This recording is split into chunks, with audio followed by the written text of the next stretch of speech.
Hi, this is Rod. This is PhD Talk. Before we go further, I'd like to be upfront with you. I want to create a series of weekly PhD videos, which is designed to, number one, attract you or draw your attention to my website. Check me out, see what I do. Number two, over the years working with many PhD students, I've come across many problems, common issues which students experience. I simply want to offer some info which may help you, which you can use. So I want to share a couple of these tips with you. Before I do, I'm sure many of your students are suffering from stress. Yeah? You have a problem, you're stuck, you've come to a roadblock in your PhD program. So I guess you could be stressed out right now as you're listening to me, watching me. Or you could be also working in order to pay for your PhD program. You may have money problems, serious money problems. Or even more, you may have a family and you've got to take care of a family, this while going through your PhD program. It's not easy, it's difficult, it's a tough time, right?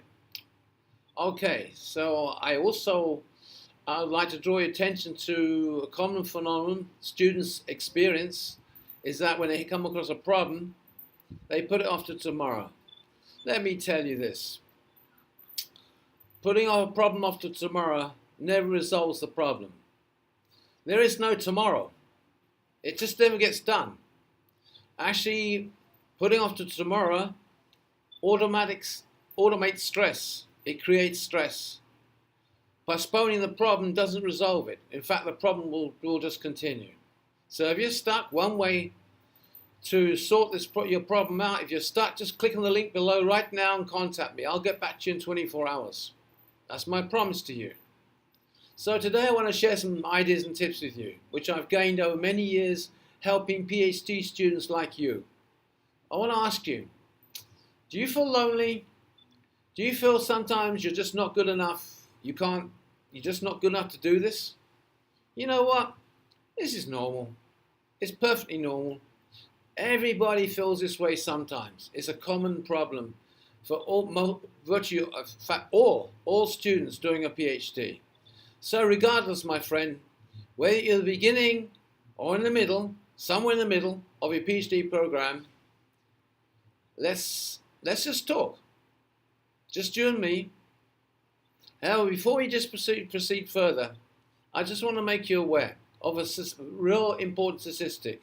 The other day I checked, and 87% of my students only contacted me after they got a fail grade or hit a serious roadblock. Often those problems which prevent them proceeding further, or they got a fail grade for, the problems were relatively simple and basic. They could have been fixed relatively easily. All right, so on a lighter note, just think of this. You won't believe the moment when you're told you can put doctor before your name. You know, you walk into a bank, you want to change your account name from Mr., Mrs., Miss, whatever. You want to put a doctor in front of your name. What a beautiful moment.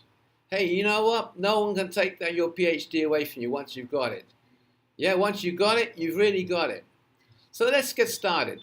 Today, 2 simple tips I doubt you'll find in a textbook. I doubt anybody has told you about. So here's the first tip. Let's call it time and resource management. Yeah, time and resource management. Let's call it that.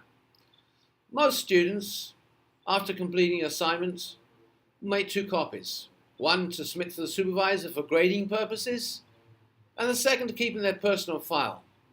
I would suggest the following. Rather, make 3 copies of your weekly assignment. One to submit to the university, another for your personal records, and the third copy, and this is really, really important, not only save under the main topic, but also save under the subtopics. Why? Later on, You will go back to those the topics you've written about for 1 or 2 years, maybe longer, which you studied in early assignments. For example, 1 or 2 years later, after completing your credits to qualify to write a PhD dissertation proposal, you need some info about, say, strategic management. And you know you wrote in this early assignment, maybe you even forgot, but by simply scrolling back very quickly, you could find the topic or the subtopics you're looking for. So, supposing you're writing about strategic management, save it under strategic management plus the subtopics. So it could be strategic management dot strategic design or just design dot formulation dot implementation. So you could save just like that. Simple. Topic and subtopics. Believe me, these early assignments are incredibly useful. They really are. Later on in your PhD, when you need them most, you've got them right there and you can find them in a few seconds. Better still, just create a simple table of contents and list each assignment under 1, the date, 2, the topic, and 3, the subtopics. Therefore, 18 months or 2 years later, as you're preparing or in the middle of your PhD dissertation proposal, you can go back quickly and access the info you need. Here's the second tip. Let's call it, I don't know, supervisor feedback. You need to address all of the feedback. Yeah, this may sound obvious, right? It is. It's very obvious, but let me tell you, many students forget. You can't believe how many students forget or ignore some of the, or some parts of the feedback. For example, recently I saw one assignment feedback. The supervisor, had noted that certain data was not cited, and number 2, the assignment was not correctly formatted. Those two issues. Wasn't formatted in terms of APA guidelines. The student had then duly amended by adding the correct citation, but had failed or did not fix the formatting problem. Why? I don't know. Maybe didn't know how to. Maybe didn't know what the formatting problem was. Often the supervisors don't tell you what the problem is. They just tell you there is a problem. You've got to figure it out. So this continued. Week after week, the students kept submitting assignments, but the feedback which was omitted in the previous weeks was not addressed. And so the problems accumulated week after week. At the end of the 12-week course, you know what happened? Yeah, you guessed. The student got a fail grade for that course.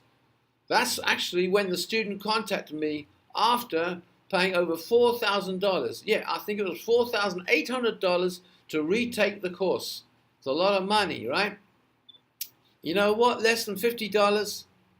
The student could have simply emailed me, WhatsApped or Skyped me, and asked and sent me a sample of that feedback, and we could have fixed those simple errors together and saved her thousands of dollars plus the unnecessary dress.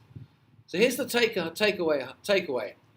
Address all of the feedback. You may think these 2 tips are obvious, right? Yeah, you're right. They are very obvious, but you won't believe how many times students need info which they wrote about 1 or 2 years ago, forgot about it, or just simply couldn't find it.